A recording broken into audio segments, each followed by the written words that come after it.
ये है story times.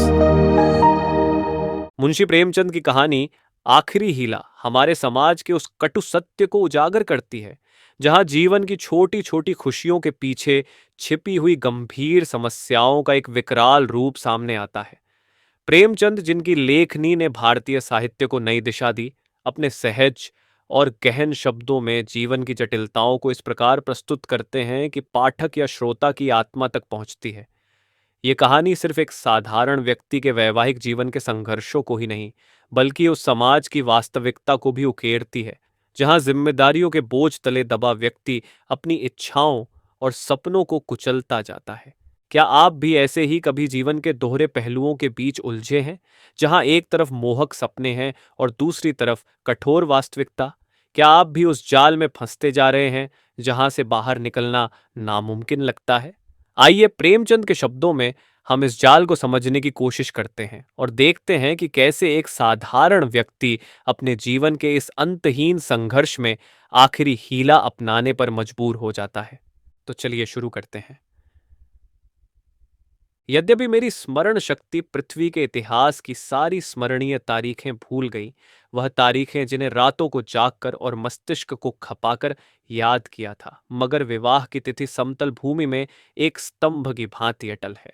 न भूलता हूं, न भूल सकता हूं। उसे पहले और पीछे की सारी घटनाएं दिल में मिट गईं, उनका निशान तक बाकी नहीं। वह सारी अनेकता एक एकता में मिश्रित हो गई है और वह मेरे विवाह की तिथि है।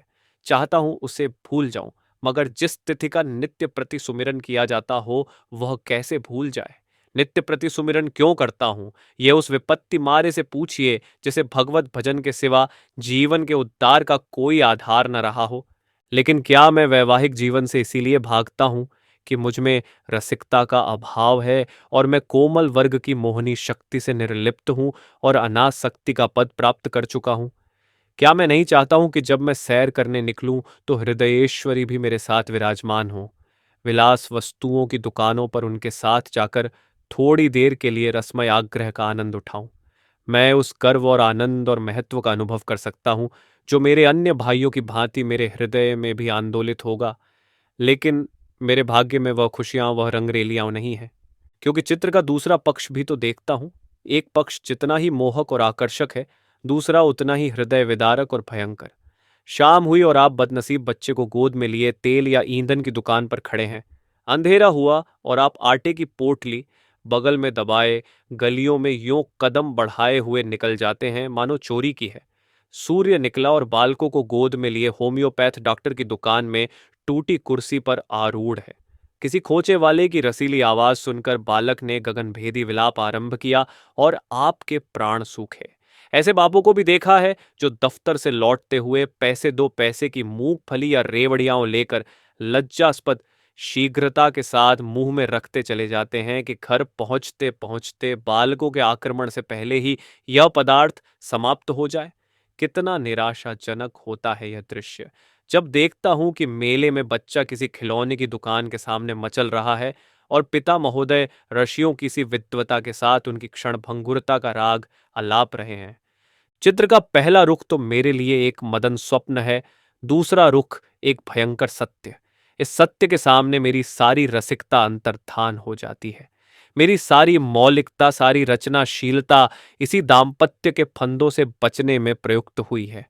जानता हूं कि जाल के नीचे जाना है, मगर जाल जितना ही रंगीन और ग्राहक है, दाना उतना ही घातक और विषैला।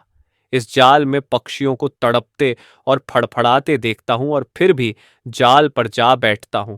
लेकिन इधर कुछ दिनों से श्रीमती जी ने अविश्रांत रूप से आग्रह करना शुरू किया है कि मुझे बुला लो। पहले जब छुट्टियों में जाता था तो मेरा केवल कहाँ चलोगी कह देना उनकी चित्त शांति के लिए काफी होता था। फिर मैंने झंझट है कहकर उन्हें तसल्ली देनी शुरू की। इसके बाद गृहस्थ जीवन की असुविधाओं से डराया, किंतु अब कुछ दिनों से उनका अविश्वास बढ़ता जाता है। अब मैंने छुट्टियों में भी उनके आग्रह के भय से घर जाना बंद कर दिया है कि कहीं वह मेरे साथ न चल खड़ी हों, और नाना प्रकार के बहानों से उन्हें आशंकित करता रहता हूं। मेरा पहला बहाना पत्र संपादकों के जीवन की कहानियों के विषय में था। कभी 12 बजे रात को सोना नसीब होता है, कभी रतजगा करना पड़ जाता है। सारे दिन गली गली ठोकरें खानी पड़ती हैं। इस पर तुर्रा यह है कि हमेशा सिर पर नंगी तलवार लटकती रहती है। न जाने कब गिरफ्तार हो जाऊं, कब जमानत तलब हो जाए। खुफिया पुलिस की एक फौज हमेशा पीछे पड़ी रहती है। कभी बाजार में निकल जाता हूं तो लोग उंगलियां उठाकर कहते हैं, वह जा रहा है अखबार वाला। मानो संसार में जितनी दैविक, आधि दैविक, भौतिक, आधि भौतिक बाधाएं हैं, उनका उत्तरदायी मैं हूं। मानो मेरा मस्तिष्क झूठी खबरें गढ़ने का कार्यालय है। सारा दिन अफसरों की सलामी और पुलिस की खुशामद में गुजर जाता है। कांस्टेबलों को देखा और प्राण पीड़ा होने लगी। मेरी तो यह हालत है और हुक्काम है कि मेरी सूरत से कांपते हैं। एक दिन दुर्भाग्यवश एक अंग्रेज के बंगले की तरफ जा निकला। साहब ने पूछा, क्या काम करता है? मैंने गर्व के साथ कहा, पत्र का संपादक हूं। साहब तुरंत अंदर घुस गए और कपाट मुंद्रित कर लिए। फिर मैंने मेम साहब और बाबा लोगों को खिड़कियों से झांकते देखा, मानो कोई भयंकर जंतु हूं। एक बार रेलगाड़ी में सफर कर रहा था। साथ और भी कई मित्र थे, इसलिए अपने पद का सम्मान निभाने के लिए सेकंड क्लास का टिकट लेना पड़ा। गाड़ी में बैठा तो एक साहब ने मेरे सूटकेस पर मेरा नाम और पेशा देखते ही तुरंत अपना संदूक खोला और रिवॉल्वर निकालकर मेरे सामने गोलियां भरीं, जिससे मुझे मालूम हो जाए कि वह मुझसे सचेत है। मैंने देवी जी से अपनी आर्थिक कठिनाइयों की कभी चर्चा नहीं की, क्योंकि मैं रमणियों के सामने यह जिक्र करना अपनी मर्यादा के विरुद्ध समझता हूँ। हालांकि मैं वह चर्चा करता तो देवी जी की दया का अवश्य पात्र बन जाता। मुझे विश्वास था कि श्रीमती जी फिर यहाँ आने का नाम न लेंगी, मगर यह मेरा भ्रम था। उनके आग्रह पूर्ववत होते रहे। तब मैंने दूसरा बहाना सोचा। शहर बीमारियों के अड्डे हैं। हर एक खाने पीने की चीज में विष की शंका। दूध में विष, घी में विष, फलों में विष, शाक भाजी में विष, हवा में विष, पानी में विष। यह मनुष्य का जीवन पानी की लकीर है। जिसे आज देखो वह कल गायब। अच्छे खासे बैठे हैं, हृदय की गति बंद हो गई। घर से सैर को निकले, मोटर से टकराकर सुरपुर की राह ली। अगर कोई शाम को सांगो पांग घर आ जाए तो उसे भाग्यवान समझो। मच्छर की आवाज कान में आई, दिल बैठा, मक्खी नजर आई और हाथ पांव फूले। चूहा बिल से निकला और जान निकल गई। जिधर देखिए यमराज की अमलदारी है। अगर मोटर और ट्राम से बचकर आ गए तब मच्छर और मक्खी के शिकार हुए। बस यही समझ लो कि मौत हरदम सिर पर खेलती रहती है। रात भर मच्छरों से लड़ता हूं, दिन भर मक्खियों से। नन्ही सी जान को किन किन दुश्मनों से बचाऊं। सांस भी मुश्किल से लेता हूं कि कहीं क्षय के कीटाणु फेफड़े में न पहुंच जाए। देवी जी को फिर भी मुझ पर विश्वास न आया। दूसरे पत्र में भी वही आरजू थी। लिखा था, तुम्हारे पत्र ने एक और चिंता बढ़ा दी। अब प्रतिदिन पत्र लिखा करना। मैं एक न सुनूंगी और सीधे चली आऊंगी। मैंने दिल में कहा, चलो सस्ते छूटे। मगर यह खटका लगा हुआ था कि न जाने कब उन्हें शहर आने की सनक सवार हो जाए। इसलिए मैंने तीसरा बहाना सोच निकाला। यहाँ मित्रों के मारे नाकोदम रहता है। आकर बैठ जाते हैं तो उठने का नाम भी नहीं लेते, मानो अपना घर बेच आए हैं। अगर घर से टल जाओ तो आकर बेधड़क कमरे में बैठ जाते हैं और नौकर से जो चीज चाहते हैं उधार मंगवा लेते हैं। देना मुझे पड़ता है। कुछ लोग तो हफ्तों पड़े रहते हैं, टलने का नाम ही नहीं लेते। रोज उनकी सेवा सत्कार करो, रात को थिएटर या सिनेमा दिखाओ, फिर सवेरे तक ताश या शतरंज खेलो। अधिकांश तो ऐसे हैं जो शराब के बगैर जिंदा ही नहीं रह सकते। अक्सर तो बीमार होकर आते हैं, बल्कि अधिकतर बीमार ही आते हैं। अब रोज डॉक्टर को बुलाओ, सेवा शुश्रूषा करो, रात भर सिरहाने बैठे पंखा झलते रहो, उस पर यह शिकायत भी सुनते रहो कि यहाँ कोई हमारी बात भी नहीं पूछता। मेरी घड़ी महीनों से मेरी कलाई पर नहीं आई। दोस्तों के साथ जलसों में शरीक हो रही है। अचकन है वह एक साहब के पास है, कोट और दूसरे साहब ले गए, जूते और एक बाबू ले उड़े। मैं वही रद्दी कोट और वही चमरौदा जूता पहनकर दफ्तर जाता हूँ। मित्रवृंद ताड़ते रहते हैं कि कौन सी नई वस्तु लाया।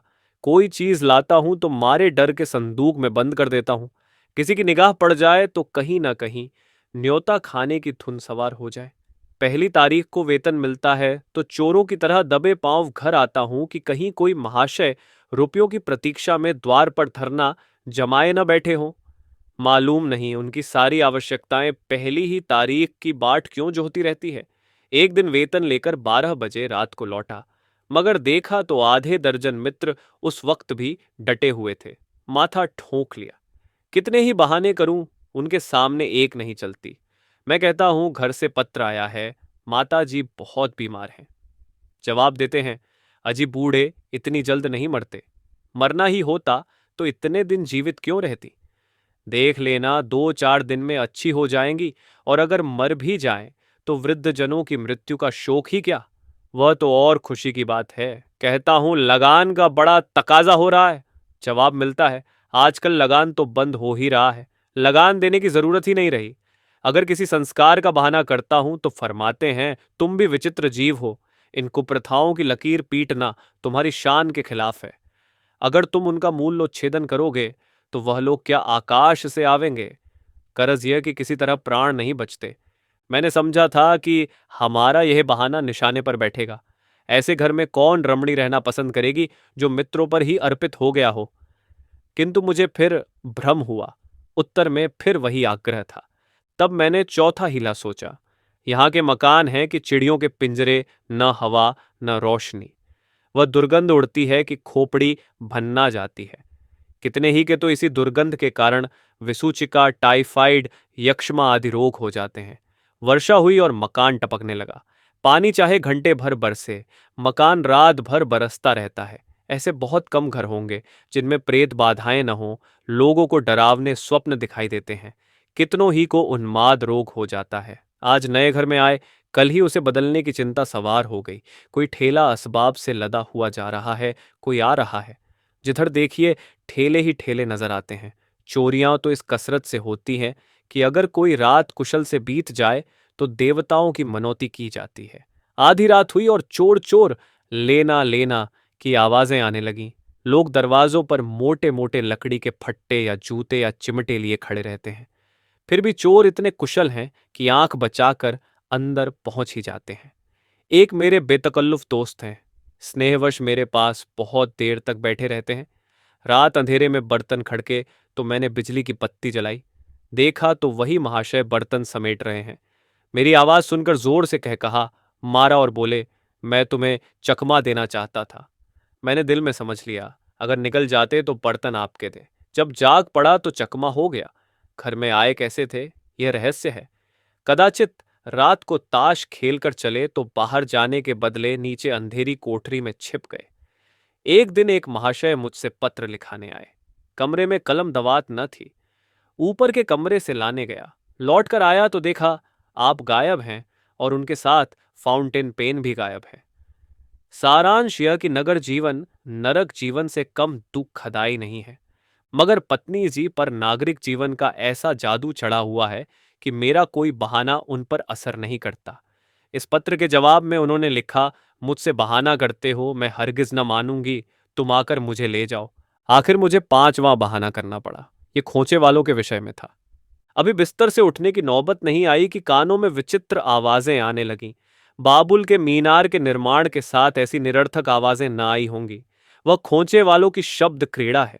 उचित तो यह था, ये खोचे वाले ढोल मंजीरे के साथ लोगों को अपनी चीजों की ओर आकर्षित करते, मगर इन औंधी अक्ल वालों को यह कहाँ सूझती है। ऐसे पैशाचिक स्वर निकालते हैं कि सुनने वालों के रोए खड़े हो जाते हैं। बच्चे माँ की गोद में चिमट जाते हैं। मैं भी रात को अक्सर चौंक पड़ता हूं। एक दिन तो मेरे पड़ोस में एक दुर्घटना हो गई। 11 बजे थे। कोई महिला बच्चे को दूध पिलाने उठी थी।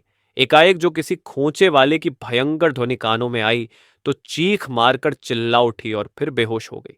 महीनों की दवा दारू के बाद अच्छी हुई, और अब रात को कानों में रुई डालकर सोती है। ऐसे कृत्य नगरों में नित्य होते रहते हैं।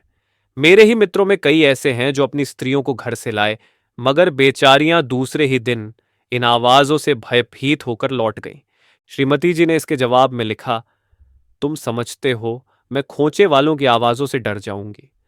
यहां गीदड़ों का हौवाना और उल्लुओं का चीखना सुनकर तो डरती नहीं, खोचे वालों से क्या डरूंगी। अंत में मुझे एक ऐसा बहाना सूझा जिसकी सफलता का मुझे पूरा विश्वास था। यद्यपि इसमें कुछ बदनामी थी, लेकिन बदनामी से मैं इतना नहीं डरता जितना उस विपत्ति से। फिर मैंने लिखा, शहर शरीफ जादियों के रहने की जगह नहीं। यहाँ की महरियाओं इतनी कटुभाषिणी हैं कि बातों का जवाब गालियों से देती हैं, और उनके बनाव स्वभाव का क्या पूछना। भले घर की स्त्रियां तो उनके ठाठ देखकर ही शर्म से पानी पानी हो जाती हैं। सिर से पांव तक सोने से लदी हुई सामने से निकल जाती है तो ऐसा मालूम होता है कि सुगंध की लपट निकल गई। गृहिणियां ये ठाठ कहाँ से लाए? उन्हें तो और भी सैकड़ों चिंताएं हैं। इन महरियों को तो बनाव सिंगार के सिवा दूसरा काम ही नहीं। नित्य नई सजधाज, नित्य नई अदा, और चंचल तो इस गजब की है मानो अंगों में रक्त की जगह पारा भर दिया हो। उनका चमकना और मटकना और मुस्कुराना देखकर गृहिणियां लज्जित हो जाती हैं और ऐसी दीदा दिलेर हैं कि जबरदस्ती घरों में घुस पड़ती है। जिधर देखो इनका मेला सा लगा हुआ है। इनके मारे भले आदमियों का घर में बैठना मुश्किल है। कोई खत लिखाने के बहाने से आ जाती है, कोई खत पढ़ाने के बहाने से। असली बात तो यह है कि गृहदेवियों का रंग फीका करने में इन्हें आनंद आता है, इसलिए शरीफजादियां बहुत कम शहरों में आती हैं। मालूम नहीं इस पत्र में मुझसे क्या गलती हुई कि तीसरे दिन पत्नी जी एक बूढ़े कहार के साथ मेरा पता पूछती हुई अपने तीनों बच्चों को लिए एक असाध्य रोग की भांति आ डटी। मैंने बदहवास होकर पूछा, क्यों, कुशल तो है? पत्नी जी ने चादर उतारते हुए कहा, घर में कोई चुड़ैल बैठी तो नहीं है? यहां किसी ने कदम रखा तो नाक काट लूंगी। हाँ, जो तुम्हारी शह न हो। अच्छा, तो अब रहस्य खुला। मैंने सिर पीट लिया। क्या जानता था अपना तमाचा अपने ही मुंह पर पड़ेगा। आशा करते हैं कि यह कहानी आपको बहुत पसंद आई होगी। ऐसी और कहानियां सुनने के लिए जुड़े रहिए हमारे चैनल स्टोरी टाइम्स के साथ। धन्यवाद।